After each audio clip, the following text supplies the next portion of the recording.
You signed the reimbursement forms 2 hours ago without telling me, Jason. I saw the clinic charge come through on the account. Emily, I signed what the program required. It was emergency clearance, not personal spending. It still came from the joint account, and this isn't the first time you've moved things when I'm not looking. The argument didn't end when the voices stopped. It continued in the way Emily closed her laptop later that morning, slower than necessary, like timing mattered.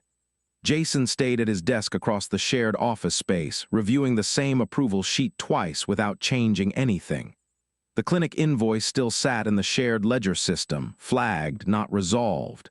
2 hours earlier, it had been routine. Now it felt like evidence. The recovery program required structured financial oversight. That part was clear on paper. Less clear in practice was how every adjustment started to look like an accusation. Jason treated it as procedure. Emily treated it as pattern recognition. Neither of them said it out loud in the same way. The sponsor overseeing both accounts noticed the shift first in silence, not in words. Work didn't slow. Interpretation did. It stayed procedural until someone felt personally bypassed. That difference never synchronized. Wait, what? The smallest transaction had started behaving like a boundary test instead of support. At the last coordination meeting, nothing sounded urgent. That was the problem. Urgency only appeared after consequences posted themselves. Jason had signed the clearance because delaying it would have risked interruption in treatment. Emily read the same signature as bypass. Both readings were technically correct and still incompatible. Inside the office, colleagues started adjusting their language. Not officially, just enough to avoid naming either side directly. People said Emily was too strict with oversight. Others said Jason was being treated like a case file instead of a person. Nah, she's right. Nah, he's right. Both phrases circulated in different corners of the same hallway, depending on who had last seen which version of the situation. No one agreed on where responsibility actually started. It spread without anyone admitting they were participating. The sponsor's role was not intervention. It was containment, watching one person stabilize while the other interpreted that stability as exclusion created a split that could not be reconciled through explanation alone. The financial structure held. The relational structure didn't. At some point, alignment stopped being shared and became selected. That selection was what neither of them could stop revisiting. By the end of the week, nothing dramatic had happened, which made it harder to explain why everything felt different. If you were there, who would you believe? Some people said she overreacted. Others said that wasn't even the real issue. The system continued functioning. The relationship did not resolve, and no one involved treated it as final. Drop your answer below, not for judgment, but for clarity. Who do you think stopped understanding first? Jason didn't bring it up again the next morning. He arrived early before the office filled and opened the shared financial dashboard like it was any other day. Emily was already there. She didn't ask about the clinic charge. She just watched the screen update as he entered reconciliation notes. The system required a secondary approval for any recovery-related expense above a certain threshold. That rule had been added months ago, after a missed reimbursement created a delay in treatment access. At the time, it felt like prevention. Now it felt like a filter deciding who needed to be informed and when. Jason completed the entry without pausing. Emergency clearance had already been documented the night before. The logic was simple. Delay creates risk, and risk compounds faster than conversation resolves disagreement. He had seen that pattern repeat too many times to wait for alignment before acting. Emily opened the audit log after he stepped away to take a call. Not to accuse, to verify sequence. The timestamps were clean, the approval was valid, the funds had been routed exactly as policy allowed, nothing irregular. That was the part that made her stay longer than she intended. Because everything that looked correct still felt incomplete. She added a note to the shared record system requesting real-time notification for joint account adjustments involving recovery-linked expenses. It wasn't a challenge. It was adjustment, a structural correction to something that had already shown inconsistency under pressure. Jason returned while she was typing the final line. He didn't ask what she was doing. He just looked at the screen, then at her hands, then back to the dashboard. The note was neutral in tone, but its presence changed the system's behavior. Notifications would now trigger earlier. Visibility would increase. Friction would also increase. Neither of them said that part out loud. Emily closed the window after submitting it. The action registered across the system immediately. The approval chain updated. A new condition layer activated on all recovery-related transactions tied to their shared accounts. From this point forward, no adjustment would occur without prior notification to both parties. Jason reviewed the update silently. He didn't argue against it. He didn't need to. The change didn't stop him from acting. It only changed how visible the action would be when it happened. He opened a new entry. This time, instead of emergency clearance, he selected pre-authorization for recurring treatment stabilization expenses, routing approval through a standing program clause that bypassed discretionary delay when risk thresholds were already documented. The system accepted it. Emily saw the notification appear seconds later. She didn't respond. She read it twice. Then she opened the policy reference attached to the clause he used. It was valid. It had always been there. It just hadn't been used in their workflow before. She looked at the approval field, then the timestamp, then the clause history. Then she added her own response. Acknowledgement of procedural compliance with adjustment to oversight visibility maintained. No objections, no correction, only confirmation that the system had changed state. Jason saw her response appear and closed the dashboard. He didn't reverse anything. Jason didn't bring up the notification change again. He stopped referencing the dashboard entirely during shared hours, shifting his updates into the backend system where Emily could still see them, but not in real time. That small delay became the first thing she noticed. Not the content, the timing. By midweek, treatment-related entries arrived already processed through clauses she had not selected. Nothing was wrong with them. Everything aligned with policy.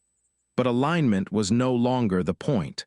Visibility had become the issue, even though no one said it directly. Emily stopped opening the dashboard at the same time as Jason. She began checking it after he left for calls when the system logs were fully settled. The entries were cleaner that way. Less noise. Less reaction layered on top of action. What she saw didn't contradict anything he said. That was the problem. It matched too well. At a staff check-in, someone from compliance mentioned the improved efficiency in recovery fund processing. Jason nodded once, acknowledging the comment without elaboration. Emily didn't respond. She noted instead that no one asked why the approval pathway had changed usage frequency in the last 72 hours. Later that day, she adjusted the notification threshold again, not to reverse anything, only to include herself in a secondary confirmation loop for all clause-based overrides tied to shared financial accounts. The system accepted the update without flagging it as unusual. Jason saw the change in the log after it was already active. He didn't comment on it. He only adjusted his workflow to accommodate it, moving certain entries to pre-validation rather than post-approval notification. It reduced interruption. It also reduced immediacy. Neither of them called it escalation. It didn't feel like escalation. It felt like maintenance. But the distance between updates started to matter more than the updates themselves. One afternoon, Emily arrived at the office earlier than usual. Jason was already there, but in a different room on a call that lasted longer than expected. She waited before opening anything shared. When she finally did, she saw 3 entries already processed without real-time notification. All valid, all compliant. Still, she closed the window immediately after reading them. Not because they were wrong. Because she had not been present when they were decided. Jason returned 20 minutes later. He saw her sitting still, not typing, not reviewing, just looking at the screen that had already gone inactive. He asked if something was unclear. She said nothing was unclear. That was the last exchange before the system's silence began. Later that evening, Jason sent a short message through the shared channel confirming continuation of current financial structure under existing recovery clauses.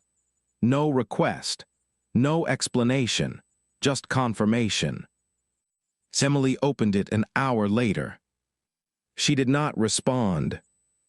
The message stayed marked as delivered, not read in action, only in timestamp.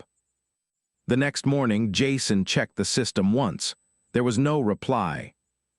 Jason noticed the shift outside the system before anything inside it changed again. It started with how meetings were scheduled around him instead of with him. Not officially. Just subtle adjustments in timing, shorter invitations, fewer open-ended check-ins. People still spoke to him the same way, but not about the same things. Emily felt it too, but differently. Her calendar stayed full, yet the conversations around financial oversight began to include phrases like clarifying intent and ensuring alignment with recovery outcomes. No one named her directly at first. They didn't need to. At the weekly review, compliance summarized the recent adjustments as increased procedural rigor.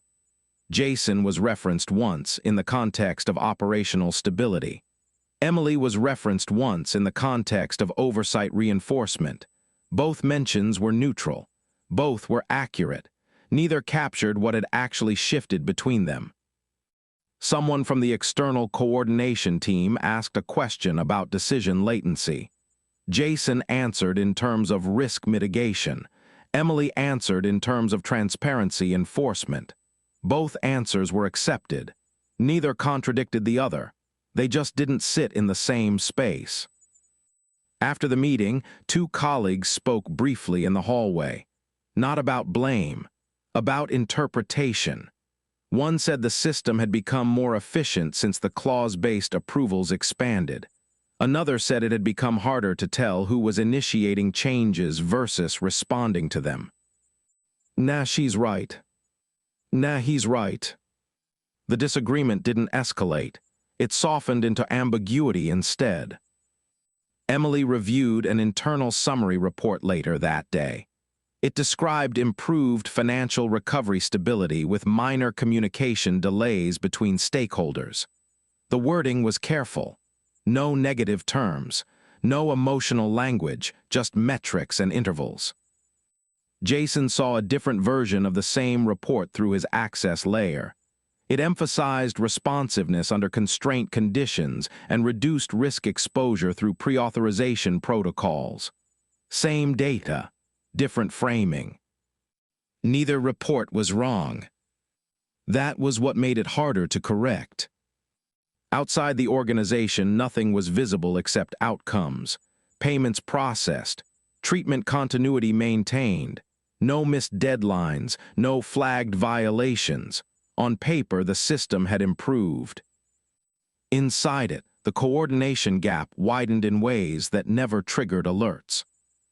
Emily began to notice that external references to her role shifted slightly.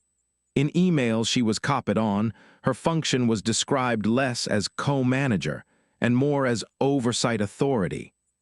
Jason, in contrast, was increasingly described as operational executor. Neither designation was incorrect. Both were simplifications that started to feel permanent. Jason heard a comment during a cross-team call that he had become the stable point in the recovery process. It was meant as acknowledgement. It landed differently when repeated in a follow-up conversation without him present. Emily heard that same call described later as an example of tightened governance improving patient continuity. Two interpretations of the same structure, neither fully aligned with what either of them experienced. By the end of the week, a senior coordinator summarized the situation in passing. It's working better than before, even if the communication layer is harder to read. No one disagreed. That night, Jason reviewed the system logs and saw Emily's latest oversight adjustment still active. Emily reviewed the same logs and saw Jason's latest authorization pathway still functioning without deviation. Both saw confirmation of stability. Both also saw a record of changes neither could fully explain without sounding like they were questioning what was already working. And that was where it stopped making sense. Jason didn't get a direct call about the review escalation. He saw it first in the calendar change. A formal financial audit check-in had been added, not as a correction but as a routine external verification step. Emily's name appeared as primary oversight contact. His appeared as operational contributor. The ordering wasn't new. The visibility was. He didn't object. He accepted the invite. Emily arrived 5 minutes early. She didn't sit where she usually did. She took a chair slightly offset from the table, close enough to participate, far enough not to be the default anchor. Jason noticed but didn't comment. The external auditor opened with a summary of system performance. Recovery funds were stable. Compliance adherence was high. Processing delays had decreased overall. Nothing in the language suggested concern, only structure. Then came the question that didn't sound like a question. How are decisions being communicated between oversight and execution layers? Jason answered first. He described the clause-based routing system, the pre-approval structure, and the escalation logic. He kept it technical. No interpretation, no emphasis. Emily followed. She described notification layers, oversight visibility, and the need for synchronous awareness when financial adjustments affected shared responsibility structures. She kept it equally technical. The auditor nodded through both explanations. On paper, they aligned. In practice, they didn't overlap. After the meeting, the auditor made a brief comment about healthy separation of roles improving system resilience. It was said as observation, not judgment. Jason registered it as confirmation. Emily registered it as distance being formalized. Later that afternoon, Emily updated the oversight protocol again. This time, she didn't expand access. She narrowed timing. Notifications would now arrive simultaneously across both parties, regardless of processing pathway. It was not a restriction, it was synchronization. Jason saw the update and paused longer than usual before accepting system compatibility. The change didn't interfere with his workflow. It only removed the advantage of sequence. He adjusted accordingly. He moved all discretionary entries to pre-submission staging so that no action would appear before notification. It preserved structure. It also removed surprise entirely. Neither of them mentioned the adjustment. At the office, people stopped asking clarifying questions about the system. Not because clarity had improved, but because the explanation layers had multiplied enough that asking didn't guarantee a single answer anymore. Instead, they referred to outcomes. Recovery continuity remained intact. Financial compliance remained stable. Communication, however, was now described in internal notes as asynchronous alignment. No one defined what that meant precisely. It was just accepted language. Emily saw a message from a colleague that referenced Jason as the execution side of the recovery structure. She didn't correct it. Jason saw a separate note describing Emily as the interpretive safeguard for financial oversight integrity. He didn't correct that either.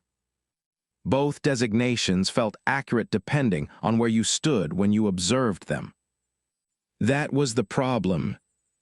Accuracy was no longer shared space. That evening, Jason reviewed a pending authorization and paused before submitting it. Not because it was unclear, because he knew it would be seen at the same time as Emily saw it. He submitted it anyway. Emily received the notification simultaneously. She read it without reaction, then closed the system. No reply followed. Jason checked the shared channel later that night. The message was marked delivered. No acknowledgement. The financial disentanglement process completed without disruption, formally separating accounts, responsibilities, and approval authority structures between Jason and Emily. Nothing in the final documentation referenced disagreement or error. Everything was recorded as procedural completion. Jason received the confirmation notice first. He reviewed it once, then closed it without forwarding. There was no reason left to escalate, adjust, or respond. His role ended where authorization ended, and the system reflected that cleanly. Emily received her copy later that evening. She read through the separation clauses carefully, pausing longer on sections that defined independent approval pathways going forward. The language was neutral. The outcome was irreversible. Neither of them initiated contact after the final update. Not immediately, not as a correction, not as clarification. The shared channel remained open but inactive. No unread markers changed state again. At the office, the system logs showed stable recovery progression. External reports continued to describe improved financial clarity and reduced coordination friction. Internally, the structure was labeled resolved. But in practice, resolution only applied to transactions. Jason still noticed the delay between action and acknowledgement that no longer needed to exist. Emily still reviewed logs as if timing might reveal intent that documentation could not capture. Both stopped correcting what the system already accepted as final. A colleague mentioned in passing that the arrangement had worked itself out cleanly. Another noted that it was probably better this way. Neither statement was challenged. Neither was fully believed either. Jason saw Emily's name in a system audit log days later, detached from any active workflow. He did not open it. He already knew what it would say. Emily saw Jason's last authorization entry marked complete and archived. She did not flag it. The system no longer required her to. The shared financial structure no longer generated notifications between them. No errors appeared. No updates triggered overlap. Everything functioned as designed. Still, when either of them checked the system late, at moments when no decision needed to be made, they both paused at the same point, the absence of the other's visibility. Not disagreement, not closure. Just the lack of confirmation that the other person still interpreted silence the same way.